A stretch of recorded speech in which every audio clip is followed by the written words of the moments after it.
आज कहते वेस्ट बेंगल आलू आण उत्तर प्रदेश आणबू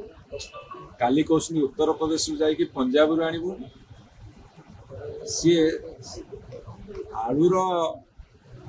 दरदाम बढ़िया जंत्रणा जी अधिका ताठू कहीं गुण अधिका हो मंत्री विभिन्न प्रकार स्टेटमेंट बा मंतव्य एवं भिन्न भिन्न मंतव्य से जनसाधारण को पूरा एकदम गोटे कन्फ्यूजन पकई द्वंद्व भितर पकई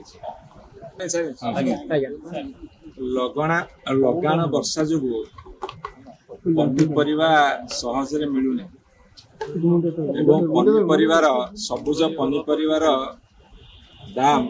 बहुत चढ़ा दर हो आलूटा आमर खाद्य गोटे मुख्य अंश ग्रहण करे एवं अंततः आलू खाद्य समस्या को दूर करिबारे साहाय्य करे। आलूर दर अहेतुक वृद्धि जनसाधारण जेतिकी बाधुची ताठू बेसी बाधुची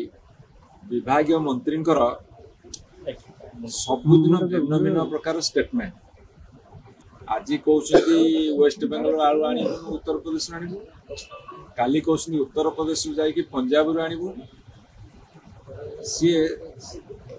आलूर दरदाम बढ़िया जंत्रणा जी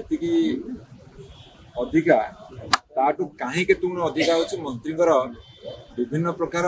स्टेटमेंट बा मंतव्य एवं भिन्न भिन्न मंतव्य से जनसाधारण को पूरा एकदम गोटे कन्फ्यूजन पकई द्वंद्व भितर पकई तेणु एत स्टेटमेंट न देकी आलूटा केमती जनसाधारण ठीक रे पाइबे उचित दर रे से मनोनिवेश कले भल हम से चेष्टा कर दुर्बलता को घोड़ेवा से भावुं कि गोटे कहले लोक भुआ बुले हम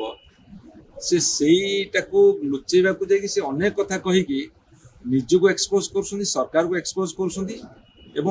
आलू जनित जंत्रणा को आहरी बढ़ाऊँ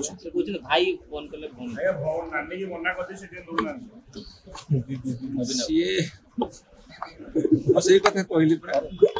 सी कौन कहवा उचित कौन कहवा उचित नुहे से टिके जेहेतु उत्साहित हो जाती 55-56 दिन भितर से कहवाई जी उत्साहित अच्छे दर को कमियापी ताठू बेसी निरुत्साहित अच्छे राज्यसभा सांसद शुणु